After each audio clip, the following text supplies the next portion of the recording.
সকালে নাস্তা করবেন এমনভাবে যে, এখনকার ডক্টররাও বলেন এই কথাটা, সকালবেলা একটু বেশি খেতে হয়, সকালবেলা একটু বেশি হেভি ফুড নিতে হয়, দুপুরে তার চেয়ে একটু কম, রাতে আরও কম। আর আমাদেরটা উল্টা, কিন্তু সকালে অল্প একটু, দুপুরে একদম বিশাল, রাতের বেলা আরও বিশাল, নাকি?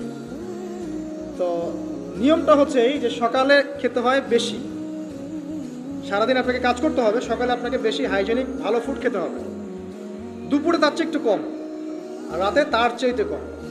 এভাবে খেতে পারলে প্রফিটিক খাওয়া হবে ইনশাল্লাহ। আর খাবার আমাদের সুন্নাহ মতো খাওয়ার দরকার নেই, নবী সাল্লাল্লাহু আলাইহি ওয়াসাল্লামের সুন্নাহ মতো খায়। আমাদের সুন্নাহটা কেমন? আমরা 7 পেট খাই। কয় পেট?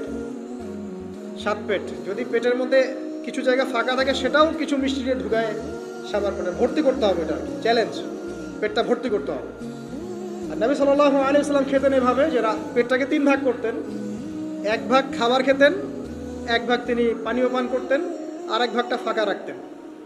আপনি এভাবে খাওয়া শুরু করেন, দেখবেন আপনি ফিজিক্যালি ফিট ফিল করছেন এবং আপনি ক্লান্ত হচ্ছেন কম, অলসতা কম আসছে কাজে, আপনি এনথুজিয়াজম পাবেন ইনশাআল্লাহ তাআলা। তো খাবারের ব্যাপারটা সতর্ক থাকে। আর এই যুগে খাবারের মধ্যে প্রচুর ভেজাল আছে, চেষ্টা করতে হবে ম্যানুফ্যাকচার্ড খাবারগুলো বাদ দিয়ে হোমমেড যে ফুডগুলো আছে, হোমমেড ফুড মানে বাসায় যেগুলো আমরা তৈরি করি, ফ্রেশ হাইজেনিক ফুডগুলো খাওয়ার চেষ্টা করতে হবে। স্পেশালি বাচ্চাদের ব্যাপারে সতর্ক থাকতে হবে। বাচ্চাদেরকে, তরুণদেরকে এমন কোনো খাবার খাওয়া যাবে না যে খাবারটা খেলে আপনি অসুস্থ হয়ে যান, আপনার স্ট্যামিনা কমে যায়, আপনি ফিজিক্যালি দুর্বল হয়ে পড়েন। এটা খুব খেয়াল রাখবেন। খাবার, এই যে আপনারা যে গ্রাম অঞ্চলে থাকেন, আপনারা সৌভাগ্যবান একদিক থেকে যে আপনারা ফ্রেশ খাবার উৎপন্ন করে খেতে পারেন। শেষ জামানায় খাবারের মধ্যে খুব ভেজাল আসবে, এটা বিভিন্ন হাদিস দিয়ে মেলানো যায়, আমি ওদিকে যাচ্ছি না, কিন্তু কনক্লুশন বললাম, শেষ জামানায় খাবারে প্রচুর ভেজাল আসবে।